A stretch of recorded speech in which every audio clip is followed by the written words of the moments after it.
आपण पाहत आहात लोकप्रबोधन, सर्वसामान्य जनतेचा हक्काचा न्यूज चॅनल।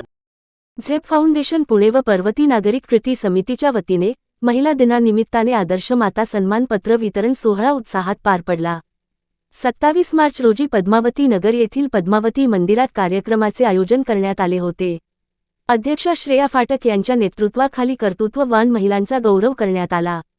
ज्येष्ठ नाट्य कलावंत जयमाला इनामदार, हबहब चारुता दत्तप्रसाद शहाणे यांची प्रमुख उपस्थिती होती। पत्रकार कांताभाऊ राठोड, तानाजी शिरोळे, शेखर कोरडे, संजय कारंडे आदी मान्यवर उपस्थित होते। समाजातील विविध क्षेत्रात उल्लेखनीय कार्य करणाऱ्या महिलांना सन्मानपत्र देण्यात आले। पूजा घाटकर, अरुंधती बद्दी, अलका कांबळे, आशा कर्जगीकर यांच्यासह अनेक महिलांचा गौरव झाला।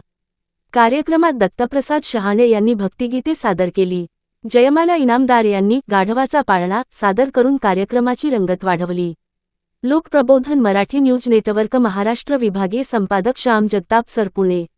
झेप फाउंडेशन महाराष्ट्र राज्य एक संस्था स्थापन केलेली आहे, त्याचा संस्थापक अध्यक्ष मी स्वतःच आहे।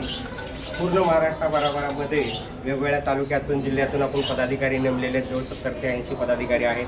तालुका लेवलला, जिल्हा लेवलला त्यांच्या पद्धतीने ते कामं करत असतात। आणि ह्या महिन्यामध्ये आता भरपूर सण पण झाले आणि महिला दिनाचं औचित्य साधून प्रत्येक आपल्या ज्या भगिनींनी प्रत्येक क्षेत्रामध्ये जी काही कामं केली आहेत, कुणी आदर्श माता आहे, कोणी आदर्श शिक्षिका आहे, कोणी आदर्श पत्रकार आहे, प्रत्येकाच्या वेगवेगळ्या क्षेत्रामध्ये त्यांना कुठलंही जरी समजा सन्मानपत्र दिलं किंवा बक्षीस दिलं तर ते काय भरून निघण्याजोगं नाही आहे। आणि फुल फुलाची पाकळी आणि बक्षिसाची थाप म्हणून आपल्या फाउंडेशन मार्फत हे सन्मानपत्राचं वाटप केलं जाणार आहे।